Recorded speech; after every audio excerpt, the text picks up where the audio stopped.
할렐루야. 사랑하는 성도님들, 복된 주일 행복하십니까? 네. 요즘 날씨가 진짜 너무나 덥습니다. 금요일에 현장 전도에 나가는데요. 와, 날씨가 벌써 이렇게나 정말 덥구나. 어떻게 할까? 이런 생각이 들더라고요. 우리 성도님들, 건강이 중요하지 않습니까? 건강을 잘 챙기시기를 바랍니다. 우리 옆 사람과 다시 한번 인사 나누겠습니다. 행복하세요. 건강하세요. 네. 미국 독립군의 총사령관이었던 조지 워싱턴은 극한 상황 속에서도 병사들과 똑같은 병영 생활을 했습니다. 그러면서 그들 안에서 병사들과 함께하면서 그들을 훈련시켰고 마침내 정예 군대가 되게 만들었습니다. 이것이 결국은 미국의 승리를 가져오게 한 원동력이 되었습니다. 그리고 그 외 국민들의 그 성화에 의해서 워싱턴은 미국의 초대 대통령까지 되었습니다.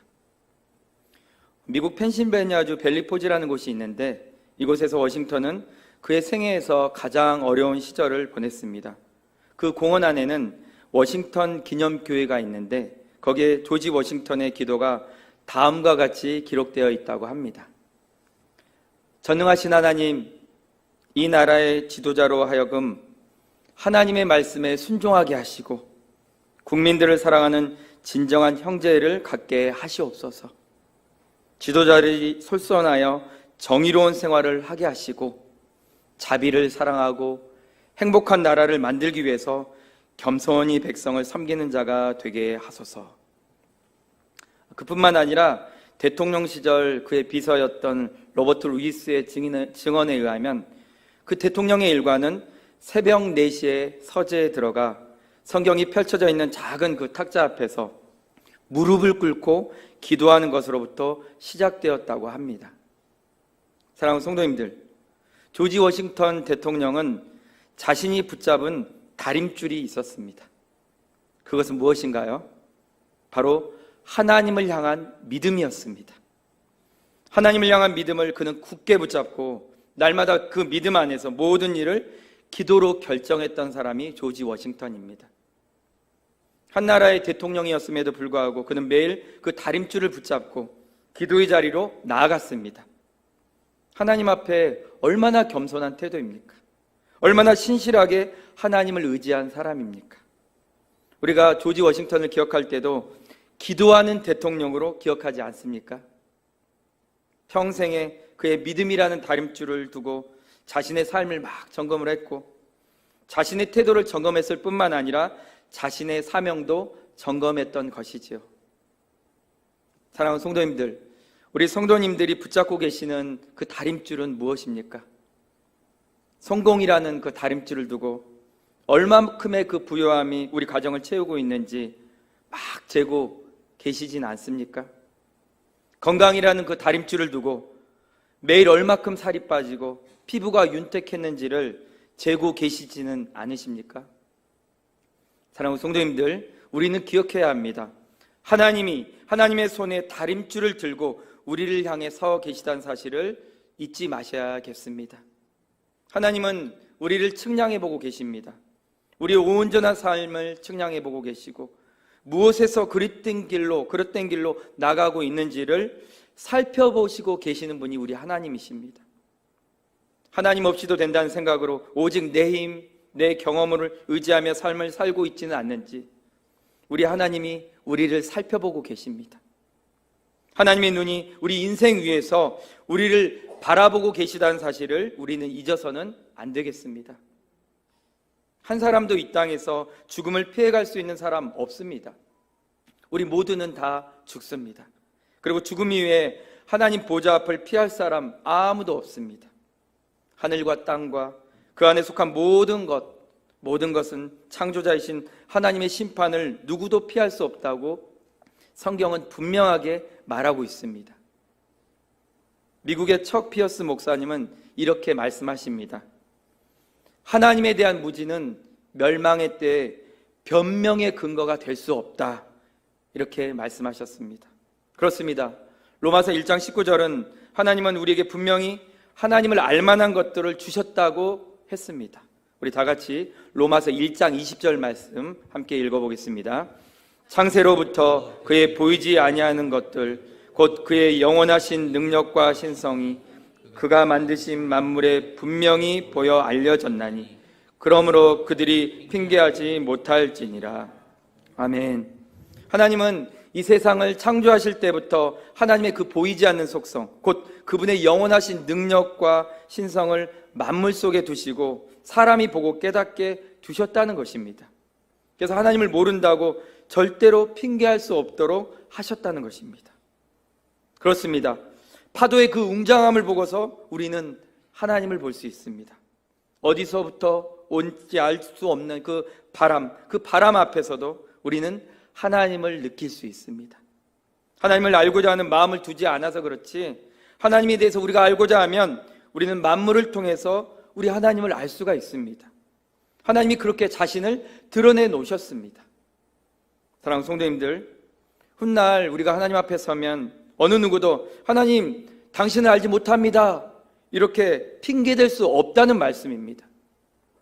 그러니 지금 우리 사랑하는 성도님들 마음을 활짝 여시고 우리 인생 하나님이 누구신가, 하나님 어떤 분이신가 알기 위해서 노력을 해야 합니다. 힘을 쓰셔야 합니다.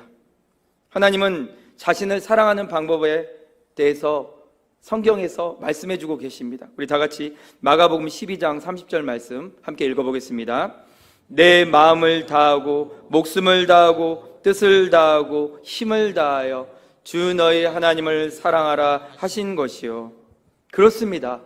하나님을 알고자 힘쓰는 방법은 이와 같습니다. 마음을 다하고 우리의 뜻을 기울이고 우리 힘을 다해서 노력하는 것, 그것이 바로 하나님을 알고자 하는 힘쓰는 태도요, 동시에 하나님을 사랑하는 방법입니다. 사랑하는 성도님들, 하나님이 손에 다림줄을 들고 우리 인생을 바라보실 때 믿음으로 온전함을 보여드리는 삶이 되시기를 간절히 소망합니다. 하나님은 결코 죄를 간과하지 않으신 분이십니다. 죄를 사랑하는 분이 아니십니다. 오늘 우리가 읽은 본문을 보면 하나님께서 얼마나 죄를 사랑하지 않으신지, 얼마나 죄를 미워하신지를 알 수가 있습니다. 하나님은 손에 다림줄을 잡고 이스라엘 백성들을 살피시겠다고 말씀하십니다. 그리고 죄에서 돌이키지 않는 이스라엘 백성들, 그들을 용서하지 않겠다 이렇게 말씀하십니다. 하나님 앞으로 돌이켜 회개할 때는 재앙을 내리시겠다 이런 뜻도 계획도 돌이켜서 용서해 주시는 분이 우리 하나님이십니다. 끝까지 그 완고한 고집을 부리고 하나님을 대적하는 죄에서 돌이키지 않으면 우리는 그 하나님의 엄중한 심판을 피할 방법이 없다는 것을 꼭 기억하시는 우리 성도님들 되시기를 축복합니다. 하나님은 우리가 하나님께로 돌이켜 사는 것을 기뻐하십니다. 하나님이 우리에게 말씀하신 이유도 우리를 위해서라고 분명하게 성경은 이야기하고 있습니다. 우리 다 같이 에스겔 20장 11절 말씀 함께 읽어보겠습니다. 사람이 준행하면 그로 말미암아 삶을 얻을 내 율례를 주며 내 규례를 알게 하였고, 하나님의 말씀은 지키기 어려운 책이 아니라는 것입니다. 그 말씀대로 행하기만 하면 영원히 하나님 앞에서 살 생명을 얻는다고 분명하게 말씀하십니다. 그래서 하나님 우리를 향해서 이 생명을 얻는 책, 삶을 얻는 이 말씀을 우리에게 주셨다고 말씀하십니다. 사랑하는 성도님들, 하나님 말씀대로 사는 것이 힘든 것이 아니라 우리의 욕심이 자라는 것을 억제하기가 어려운 것입니다. 우리의 탐심을 제어해서 하나님의 영광을 위해서 살아가기가 쉽지 않은 것입니다. 왜 그럴까요? 우리는 눈에 보이는 것에 집착하는 인생이기 때문입니다. 영원한 것을 바라보고 살아가야 하는데 눈에 보이는 것, 그것에 우리의 생명, 우리 힘을 다하고 있으니 당장 눈에 보이지 않는 살아계신 그 하나님 나라에 관심이 없습니다. 요즘 젊은 세대일수록 이러한 생각들이 더 심하다는 것을 느낄 수가 있습니다. 요즘 젊은 세대는 기다림이 어려운 세대라고 말합니다. 이미 로봇이 그 사람의 자리를 메꿔가고 있는 시대인 만큼 노력하는 과정을 겪으면서 인내를 배우지 못하기 때문이라고 합니다. 인내를 통해서 얻어지는 그 결과물의 기쁨을 맛보지 못하니까 금방 그 컨텐츠들, 내용이 바뀌어야 하니까 마음이 그것에 감동을 얻는 세대가 되는 것입니다. 그러니 가장 두드러지게 나타나 보이는 현상이 자녀를 출산하지 않는 것입니다. 이미 결혼을 할 때 아이를 낳지 않는다, 이것이 조건이 됩니다. 아이를 키우느라 고생하며 한평생 사느니 지금 벌어서 우리가 쓰고 싶은 대로 쓰고 살다가 죽겠다, 이것이 우리 젊은 세대의 생각이라는 것입니다. 사랑하는 성도님들, 이런 생각들이 일반화되어 우리 젊은 세대들에게 계속 자리 잡는다면 책임감이라는 것이 따를 수 있을까요? 현재 내 마음에 만족하면 되지, 이런 기준은 우리 젊은 세대의 삶을 오히려 파괴할 것입니다. 사랑하는 성도님들, 하나님이 무엇을 원하시는가, 하나님이 무엇을 사랑하신가를 우리 다음 세대에게 가르쳐 주어야 합니다. 그러기 위해서는 우리가 하나님 앞에서 먼저 믿음으로 삶을 살아내야지 가르칠 수 있습니다. 하나님의 다림줄이 있다, 분명히 있다는 것을 우리 다음 세대들에게 가르쳐 주기 위해서는 우리가 하나님의 다림줄을 의식하며 살아가야 합니다. 하나님은 이스라엘 향해서 다림줄을 내리시고 심판을 말씀하십니다. 다림줄은 건물을 지을 때 수직과 수평을 보게 하는 도구입니다. 만약 다림줄이 있어도 고치지 않으면 결국 건물은 무너질 수밖에 없습니다. 예수 그리스도는 죄로 인해서 죽을 수밖에 없는 우리를 살리신 구원의 다림줄인 줄 믿습니다. 예수 그리스도가 없는 인생은 결국 무너지는 인생이 될 수밖에 없습니다. 사랑하는 성도님들, 예수 그리스도 그 다림줄을 붙잡으시고 꼭 붙들고 살아가시는 우리 성도님들 되시기를 간절히 축복합니다. 하나님은 아모스에게 장차 이스라엘을 통해서 행하실 심판을 보여주십니다. 본문에 등장하는 세 가지 환상은 하나님의 멸망 선포와 아모스의 중보기도에 대해서 단계적으로 보여줍니다. 하나님은 처음부터 심판을 내리시지 않고 경고부터 하십니다. 그 경고는 백성의 죄에 대한 심판입니다. 하나님의 심판으로 인해 중보자는 연약한 그 백성들을 위해서 중보기도를 시작합니다.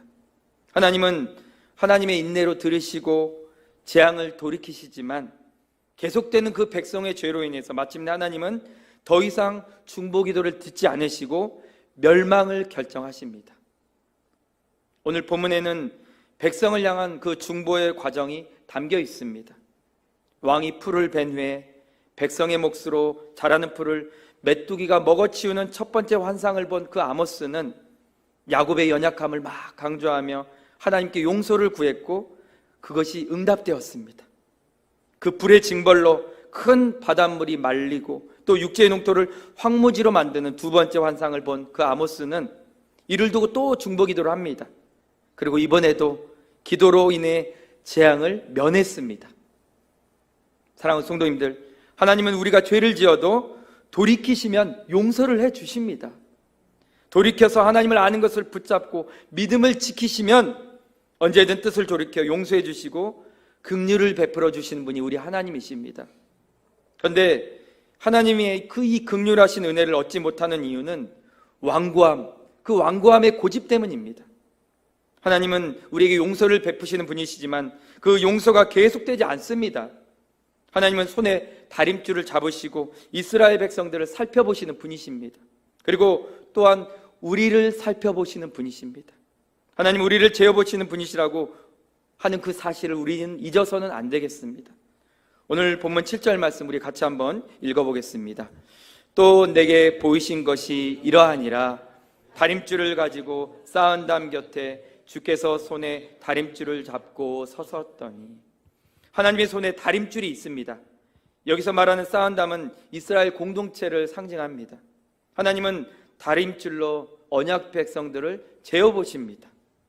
그들이 언약 백성답게 사는지 거룩하고 경건한 공동체로서의 열매를 맺고 있는지 재어보십니다.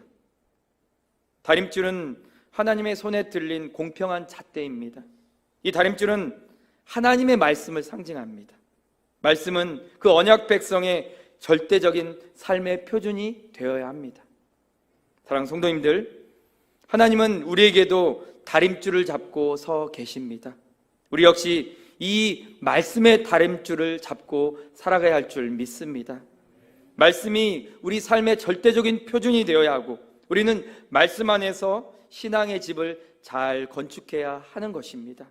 우리 유다서 1장 20절과 21절 말씀 같이 읽어보겠습니다. 사랑하는 자들아, 너희는 너희의 지극히 거룩한 믿음 위에 자신을 세우며 성령으로 기도하며 하나님의 사랑 안에서 자신을 지키며 영생에 이르도록 우리 주 예수 그리스도의 긍휼을 기다리라. 아멘. 사랑하는 성도님들, 우리는 믿음을 터로 삼아서 그 위에 우리 자신을 건축해야 합니다. 그리고 날마다 성령으로 기도하는 삶을 살아내야 합니다. 그것이 하나님 사랑 안에 머무르며 또 우리 자신을 믿음으로 지키는 방법이고, 우리를 영생으로 인도하시는 우리 주 예수 그리스도의 자비하심을 기다리는 태도인 것입니다. 이스라엘은 그들의 조상 이삭의 제단을 흉내만 내기만 했습니다. 각 산당에서 우상을 숭배했어요. 하나님 앞에서 얼마나 큰 죄가 되었겠습니까? 사랑하는 성도님들, 믿음은 흉내만 낸다고 주어지는 게 아닙니다. 성령의 열매는 거룩한 예배를 흉내낸다고 맺어지는 것이 절대로 아닙니다. 살아내야 합니다. 삶으로 살아내셔야 해요. 우리 자신을 믿음 안에서 건축해야 집이 지어지는 것입니다. 혹시 우리 예배가 예수 그리스도가 전혀 없고 말씀은 우리 속에 전혀 없으면서 흉내만 내고 있는 자리가 아닌지 점검해야 할 줄 믿습니다. 그리고 다시 돌이켜서 하나님 말씀으로 우리 자신을 지어가고 건축해가는 자리가 되게 할 줄 믿습니다. 사랑하는 성도님들, 하나님께서는 우리 한 분 한 분, 우리 성도님들 한 분 한 분을 살피시는 분이십니다. 쌓은 담 곁에 다림줄을 내리시고 우리를 살펴보는 분이 살아계신 우리 하나님이십니다. 우리의 생각 그 하나하나까지 하나님 앞에서는 숨겨지지 않을 것입니다. 우리의 안과 밖을 다 뚫어보시는 그 하나님 앞에 우리는 숨길 것이 결코 없을 것입니다. 그러니 우리 사랑하는 성도님들, 정말 하나님 앞에서 정직한 믿음이 되십시다. 하나님을 바라보고 신실한 믿음 되게 노력하십시다. 사람의 눈은 가릴 수 있어도 또 사람의 귀는 어둡게 만들 수 있습니다. 그러나 하나님의 눈과 귀를 우리 힘으로 어둡게 가릴 수는 없습니다. 사랑하는 성도님들, 하나님을 결코 사람처럼 생각하지 마십시다. 하나님은 하늘에 계신 절대적인 영원하신 분이십니다. 사람을 속이듯 하나님을 속일 수 있을 거라 생각해서는 결코 안 됩니다. 어떤 사람들은 자신들의 그 업적을 늘여놓으면서 사람들에게 영광을 취합니다. 그러나 기억해 하셔야 합니다. 우리가 하나님 앞에 섰을 때는 오직 두려움뿐일 거라는 사실을요. 사랑하는 성도님들, 오늘 이제 말씀 마무리하겠습니다. 우리는 유한한 시간을 살아가는 사람입니다. 작년에 코로나가 심할 때 아내가 코로나에 걸렸는데 아주 심하게 걸렸어요. 코로나균이 머릿속으로 들어가고 쇼크도 일어나고 입도 돌아가고 말도 어눌해지고 눈앞에 서 있다가 막 픽픽 쓰러지는데, 정말 그 모습을 보면서 출근을 하는데 제가 없는 사이에 어떻게 될까 마음에 너무 조바심이 막 났어요. 그러다가 문득 저희 아내가 이대로 죽을 수도 있겠다 이런 생각이 드는 거예요. 그때는 코로나에 걸려 돌아가신 성도님들을 계신 터라 문득 그 생각이 들었습니다. 젊고 멀쩡한 아내가 갑자기 정말 이렇게 죽을 수도 있겠구나 하는 생각을 하는데 막 젊은 날에 막 눈물이 나는 거예요. 그리고 저절로 하나님 앞에 무릎을 꿇게 되었습니다. 하나님 앞에 겸손해질 수밖에 없는 인생임을 고백할 수밖에 없었습니다. 우리 힘으로 우리의 생명을 지킬 수 없고 그 어느 것 하나 우리 힘과 노력으로 우리의 인생을 지킬 수 없습니다. 사랑하는 성도님들, 유한한 세상에서 무한한 하나님 나라를 반드시 바라보고 살아가십시다. 이 세상 금방 지나갑니다. 금세 50이 되고 60이고 70, 80, 90을 살아가고 계시지 않습니까? 100년도 금방 지나가 버리고 많은 세상인데 하나님을 기억하셔야 합니다. 100년의 짧은 인생, 정말 하나님 없이 살다가 1000년 만년 지옥을 경험하고 사는 인생 되지 마시고 100년의 그 짧은 인생 하나님을 꼭 붙드시고 정말 1000년 만년 영원한 천국, 하나님 나라 누리며 살아가시기를 주님의 이름으로 간절히 축복합니다. 사랑하는 성도님들, 하나님은요 손에 가림줄을 잡고 우리 인생을 살펴보시는 분이십니다. 그 하나님을 기억하고 살아가시는 것이 우리 인생의 지혜란 사실을 꼭 붙드시고 매일 또 날마다 말씀으로 돌아서서 하나님을 경유하기를 힘쓰시기를 간절히 소망합니다. 마음과 뜻과 정성과 힘을 다하셔서 하나님 알기를 힘쓰시고 배우기를 힘쓰셔서 아는 만큼 하나님을 더욱더 사랑하시는 우리 성도님들의 인생이 되시기를, 우리 권선제일교회가 되기를 주님의 이름으로 간절히 축원합니다.